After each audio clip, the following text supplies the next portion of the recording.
Happy Sabbath, everyone. Welcome to Volunteer Park Church, a place where we seek to experience God, love others, and serve the community. We're so grateful you decided to worship with us today, and we'll hope you'll engage throughout the service by commenting in the comment section or by sharing this with your friends. We hope you enjoy the service.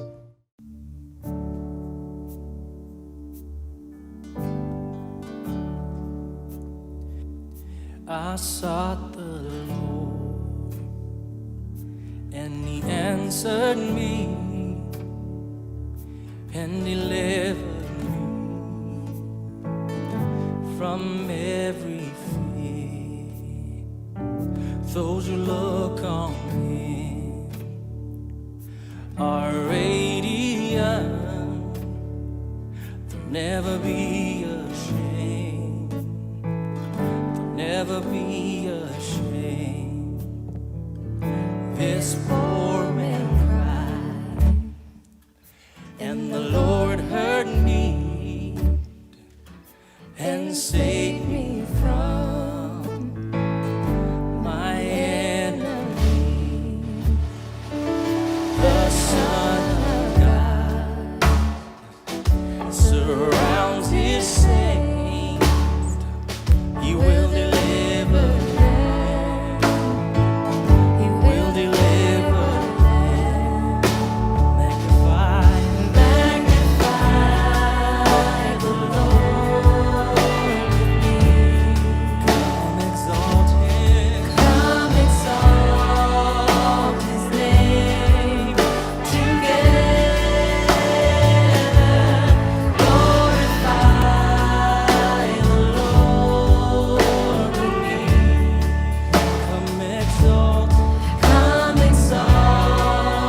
His name forever. Oh, taste and see that the Lord is good. Oh, let us hear who hide in Him. Oh, fear the Lord. Oh, all you saints, He'll give you everything. He'll give you everything. Magnify the Lord with me. Come exalt His name together.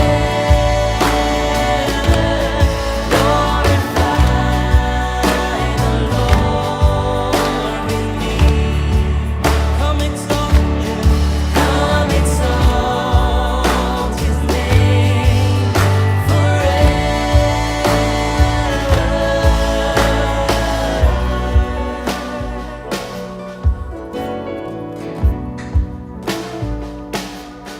Let us bless the Lord every day and night.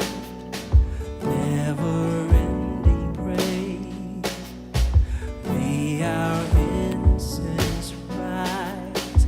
Let us bless the Lord every day and night. Never-ending praise.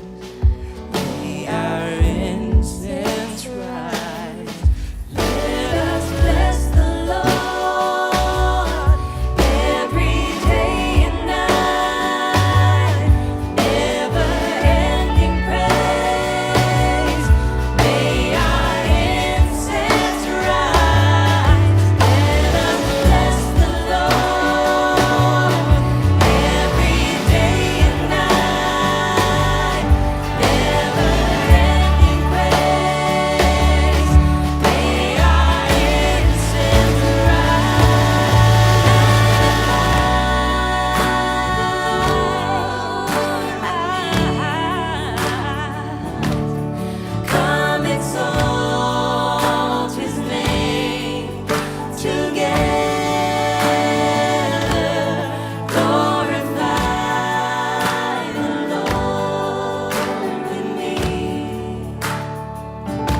No, not one.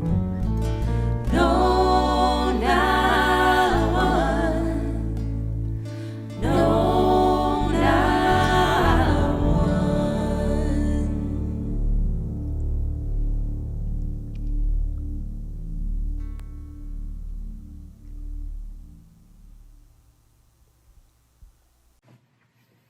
Good morning. My name is Fabian Cardoso.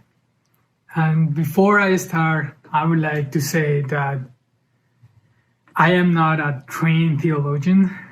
I am not a sociologist or any of that. So please feel free to criticize, feel free to disagree, whatever I have to say. And also, I have to recognize that even though I'm giving my opinions, those opinions are based on the work of people that dedicate themselves full time to study and work on these ideas. As many of you know that in Latin America we use two last names. The first one is from the father, and the second last name comes from the mother. In my case, my second last name is Ojeda. It spells O-J-E-D-A, Ojeda. So my full name would be Fabian Cardoso Ojeda. And you could think, who cares, right? Well, when we were growing up, there was a person very close to us, to my brothers and I, who would tell us that we actually should care about it. And not only that we should be proud of it. And his reason would be, well, you could be descendants of the great Alonso de Ojeda, el gran conquistador, right? If you may not be familiar with the name, with Alonso de Ojeda, but you may be familiar with the people around him, right? Christopher Columbus, Amerigo Vespucci, right?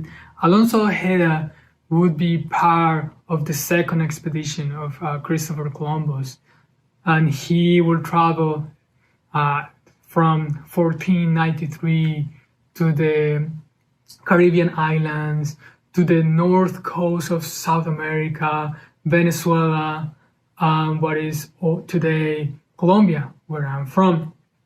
And then growing up in a school or other places, just in general, people would say that these white European conquistadores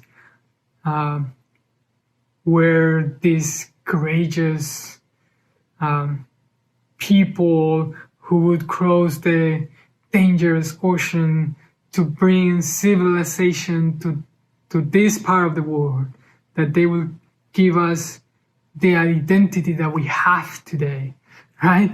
And of course, we knew that wasn't completely true, because we knew we were so much more. But those things that we inherit from our indigenous ancestors, they were not that important, right? That what mattered was, well, that we were descendants of Alonso de Ojeda. But history will tell us another story. Alonso Ojeda and all these people, these conquistadores, would come to this new land with like the hunger of a beast. They didn't care about the people at all, but they would come and kill them and use them, exploit them to get whatever, the gold, the platinum.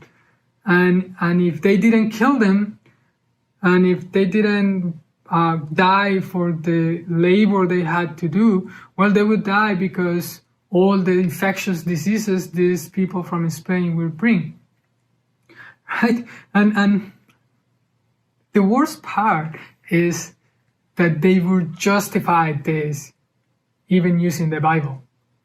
For example, we have one of the geographers of Alonso de Ojeda, I'm talking about Martín Fernández Enciso. He would write in his diary the following: The king has every right to send his men to the Indies to demand their territory from these idolaters, because he had received authority from the Pope. If the Indians refuse, he may quite legally fight them, kill them, and enslave them, just as Joshua enslaved the inhabitants of the country of Canaan.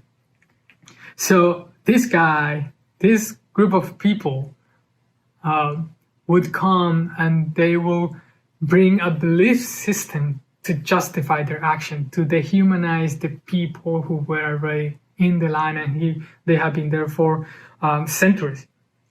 So I'm bringing this up because it's customary for us that we talk in this Christian traditions about sin, that we talk about sin as an individual problem. Like, this is just for what happened inside of me. But what I'd like to present today is that the Bible presents sin as something that is so much more. It includes hierarchical system, social norms, laws that this system use to their own benefit. And in Bible terms, all of these characteristics, the Bible will call this a beast.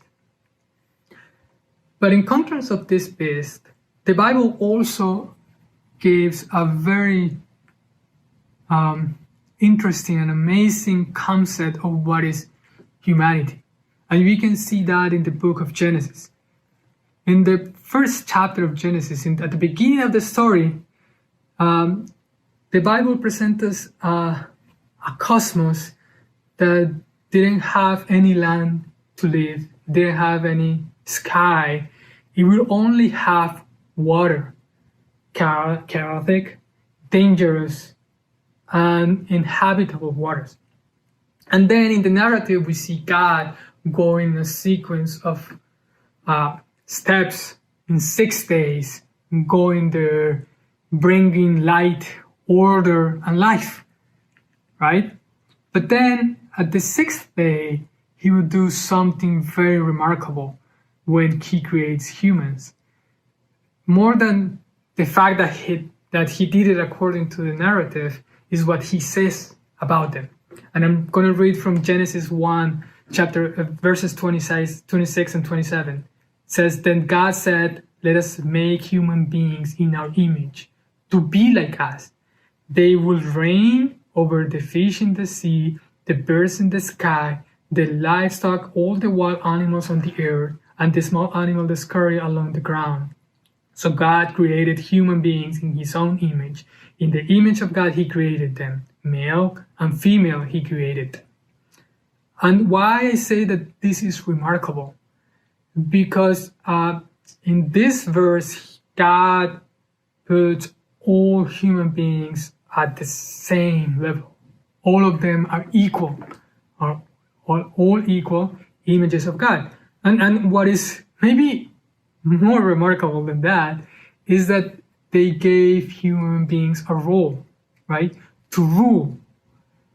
And when someone rules or reigns over, it means that they're kings. So what this is saying is that God appointing all human beings to be kings and queens. And there is one detail. It doesn't say that human beings are to rule over one another. What it says that they all together have to rule over the land, right? And this is remarkable. And what is maybe more interesting is that at the end of the 6th day, God says that this way of things is very good, right? It says that he saw it and he said it was very good. And what it means is God is defining what is good. But then we didn't like that, right? We went and decided to listen to the serpent. We fall into the illusion of creating our own ways of what is good, our own definition of good and evil. And then we ate from the fruit of that tree, and then decided to stop believing that we are all equal, that we are all in the image of God. And then what happened next, the rest of the Bible is not pretty at all. The Bible doesn't hide anything. It shows the human condition, behavior, actions, the systems of oppression that human beings create. Just going to give you a couple of examples. After just one page after this episode of the serpent and creation, we find the story of Cain and Abel.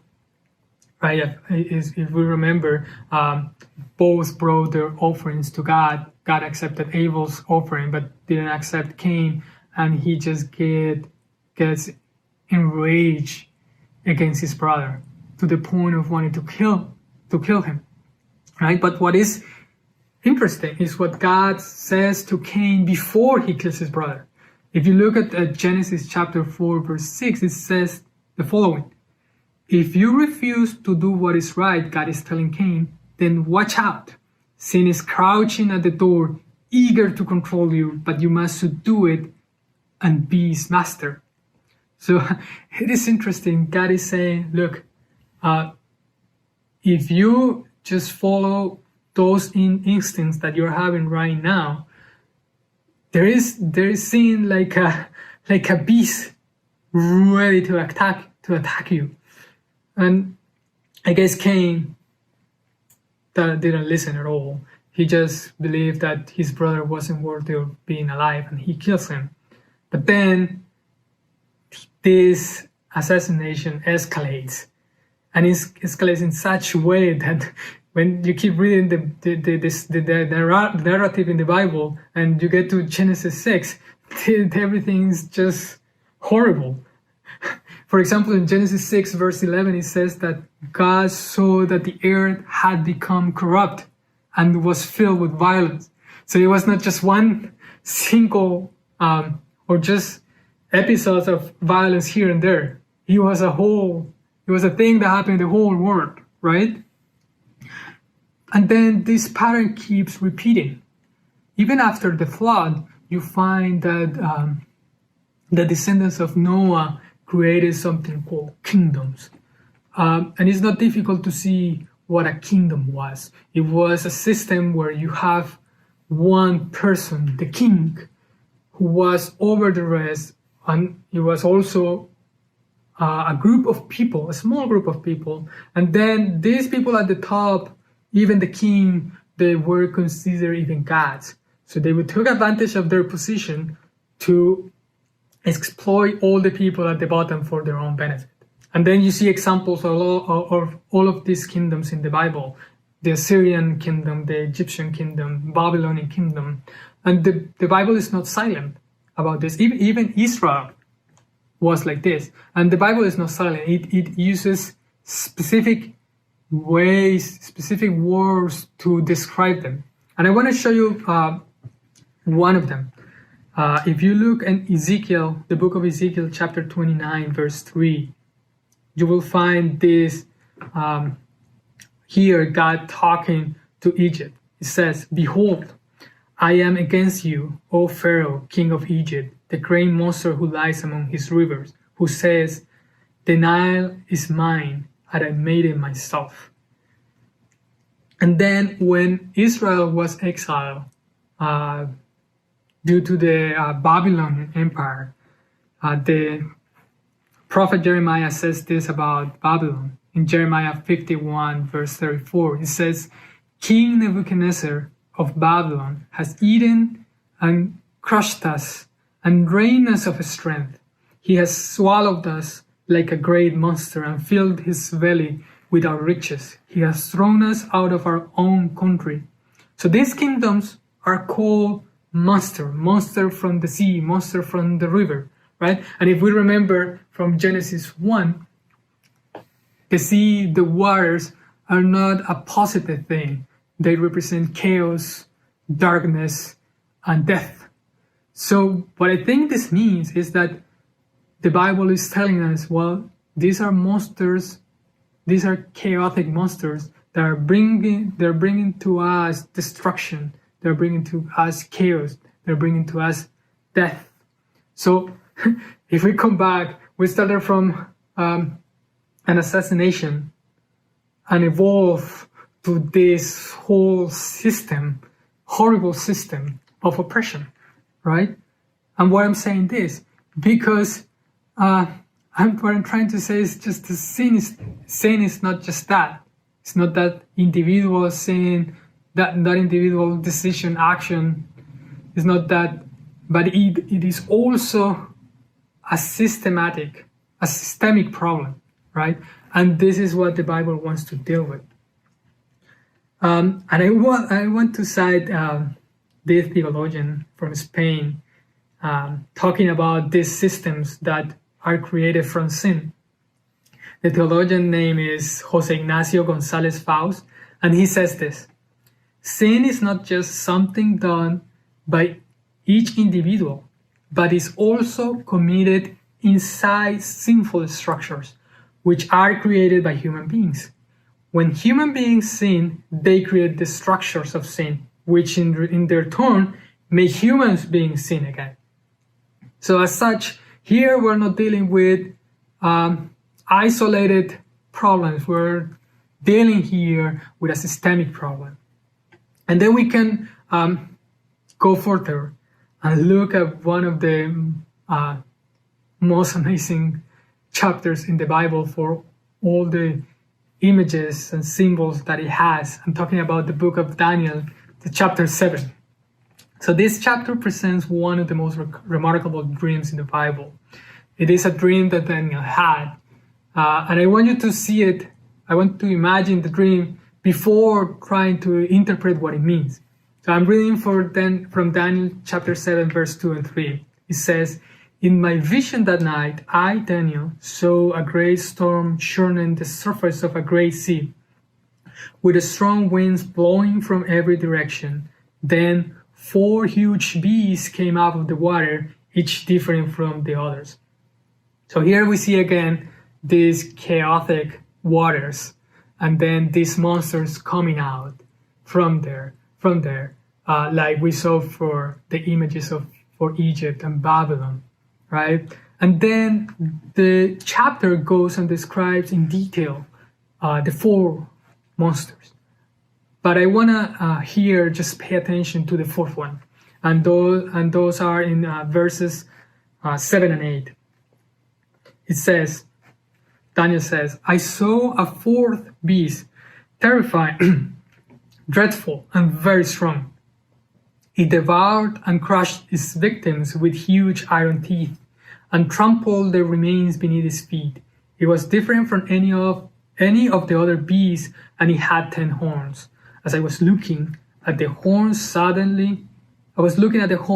suddenly another small horn appeared among them. The silver horn had eyes like human eyes, and a mouth that was boasting arrogantly." And then verse 21 says, "As I watched, this horn was waging war against God's holy people and was defeated them." So here again, we have these 4 beasts that Daniel doesn't have a word to describe it. He just says it's just different. It was terrifying, dreadful, crushing, doing terrible things. It has horns, and then it has this particular horn with human eyes and with a mouth that just was full of himself talking, right? And then Daniel, in the dream, he received an explanation of this beast. It says, and I'm reading from verses 23 to 25. It says, "This 4th beast is the 4th kingdom on earth. It will be different from all the others. It will devour the whole world, trampling and crushing everything in its path. He will boast arrogantly against the Most High and oppress the holy people of the Most High. He will try to change their times and their laws, and they will be placed under his control." So we have these 4 beasts that, as the other beasts and the beasts we read before in the other books of the Bible, it represents a kingdom, an oppressive kingdom, clearly, right? Very violent, But what I want to maybe pay attention more is at the last part. It says that this beast will try to change the times and the laws of the oppressed people, right? Why would a system of oppression, a kingdom, try to change the times of the oppressed? Here, the word times refer to seasons, to holidays, to festivities. And as you know, a festivity represents, it's an occasion where a group of people commemorate their identity, right? So they have this moment in history, and the festivities are like monuments that remind them what happened, from where they came from. So if you have an oppressive system taking out those symbols of their identity, they're just taking out their culture and putting new monuments, right? They want to make, I think, custom, like normal, to see the new things. The oppressive way of things, they want it to look normal, right? And then why would a system of oppression try to change the law or their laws? Well, you would think their laws would protect them.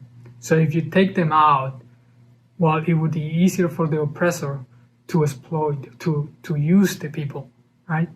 And what is worse, if they change the law, you can legitimize their ways. I would like to cite here a Mexican theologian, Elsa Tames. She will say with this when talking about the structures of sins. She says this: sin needs the law to hide its wickedness with legitimacy. So here you have it. The ultimate peace, right? It's not just a brute oppressor. It's a hierarchical system with a king on top of the others that has premeditated, is a premeditated system that wants to change the festivities, the identity, right? The social norms, and want to change the law of the community in order to legitimize and make perdure, make last their own power. Thankfully, the dream doesn't end there. If we keep reading Daniel 7, verses 9 and 10, we find this. This is what happened after that. It says, this is again the dream. I watched as thrones were put into place, and an ancient one sat down to judge. He sat on a fiery throne with wheels of blazing fire. Millions of angels ministered to him. Many millions stood to attend him. Then the court began its session, and the books were opened. As my vision continued that night, I saw someone like a son of man coming with the clouds of heaven. He approached the Ancient One and was led into his presence. He was given authority, honor, and sovereignty over all the nations of the world, so that people of every race, nation, and language will listen to him. His rule is eternal. It will never end. His kingdom will never be destroyed. So after the four beasts, we have this courtroom, right? Huge courtroom, because it says that millions of millions were there.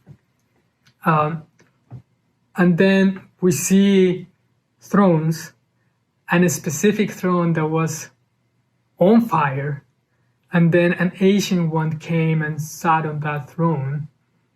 And then what was going to happen is that he was going to judge the beast and end it. So I want to stop here because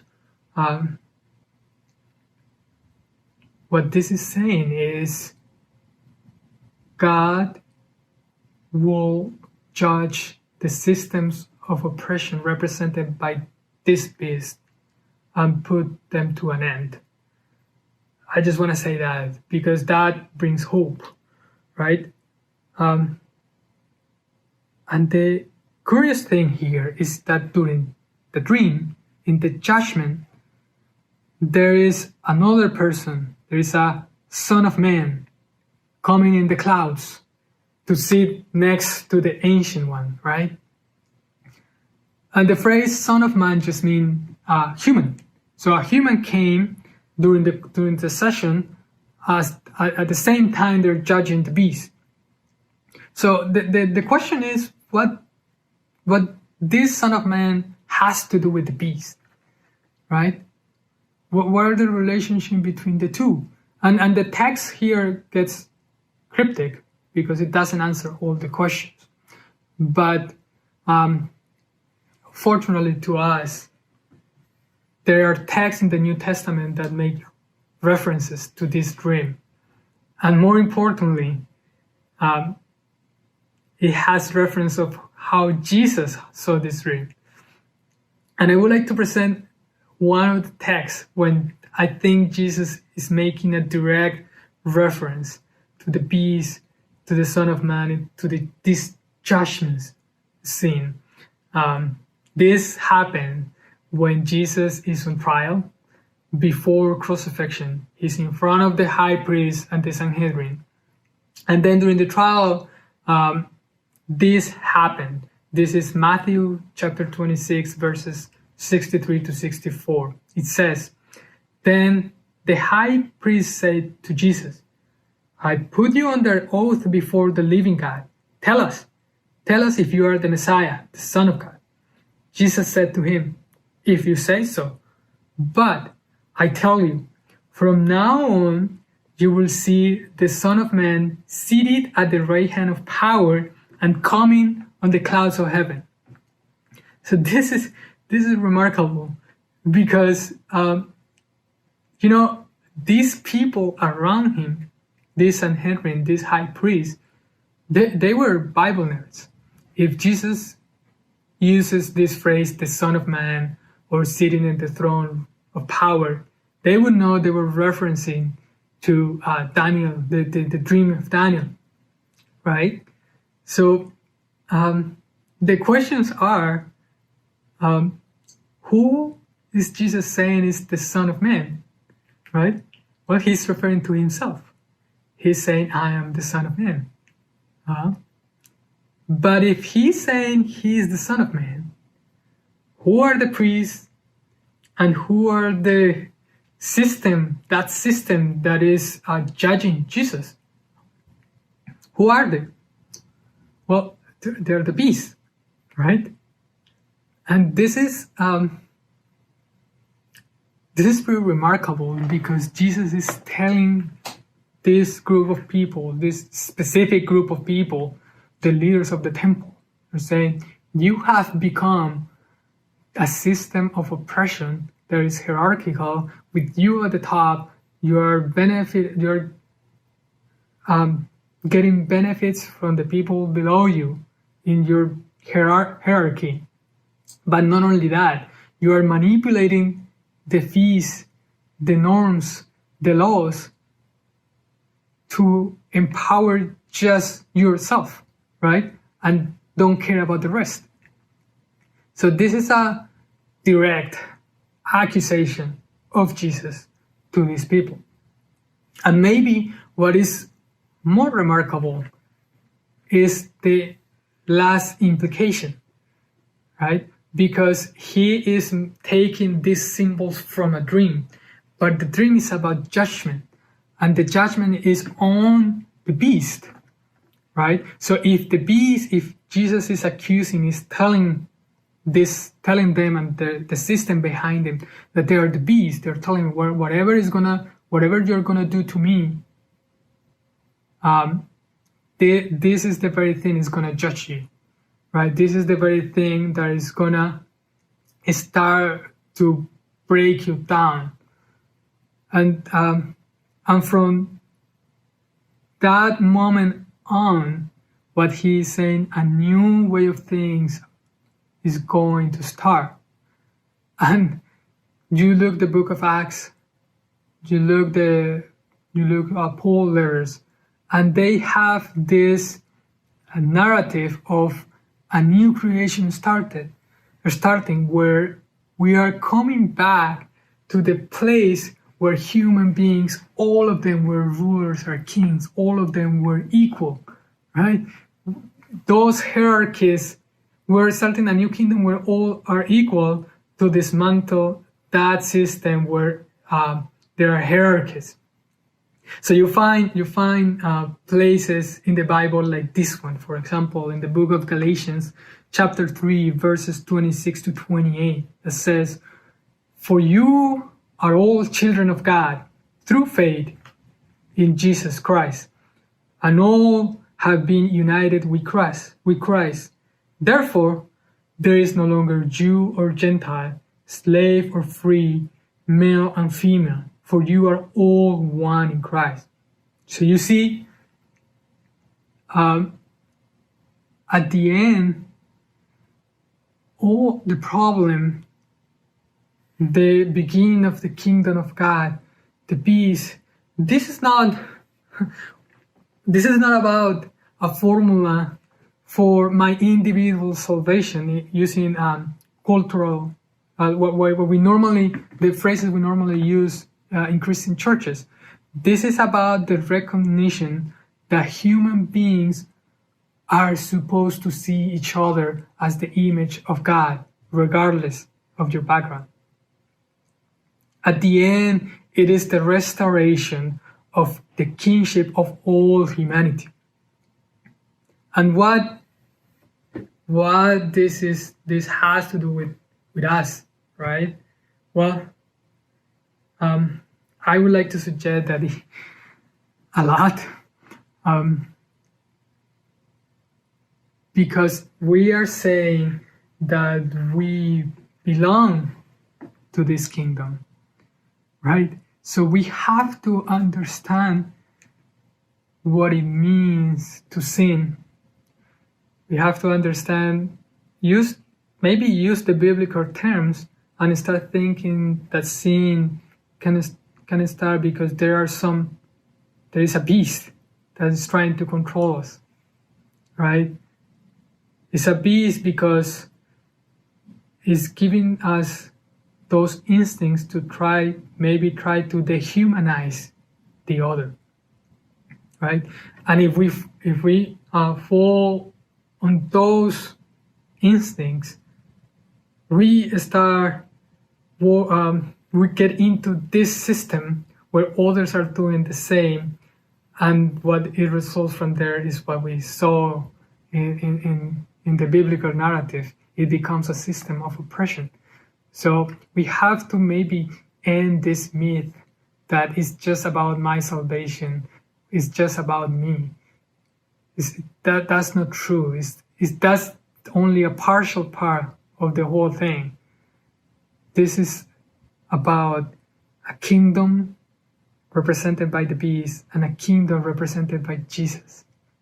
And we have to see how much this kingdom, this beast has affected us, has blinded us to see how they have oppressed others.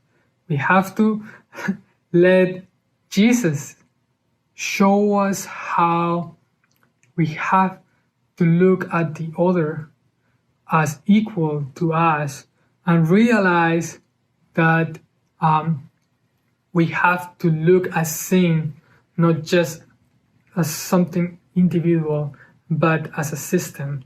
And if we have to repent because in some way we have get something because we were blind because of this system, well, we have to repent.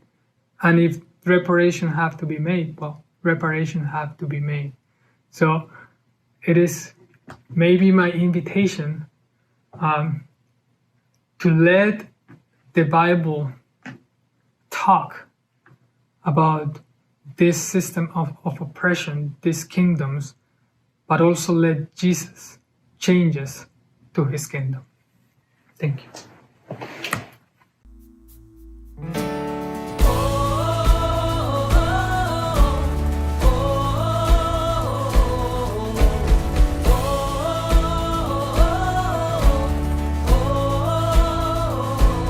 When my hope and strength is gone, you're the one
defiant in your name. You are the fire that cannot be tamed. You are the power in our veins. We are more than conquerors through Christ. You have overcome this world, this life. We will not bow to sin or to shame. We are defiant in your name. You are the fire that cannot be tamed. You are the power in our veins, our Lord, our God, our conqueror. Thanks for joining us this week. We hope you enjoyed the service. If you did enjoy it, I invite you to share it with your friends and your family. We'd love to stay connected with you throughout the week, and there are a few different ways that you can do that. First, I invite you to comment on this post or any of our other social media posts so we can see what you thought about the service. Second, we invite you to join our Facebook group called VPC Community. It's a place where we can talk about different things going on in the church or our other topics.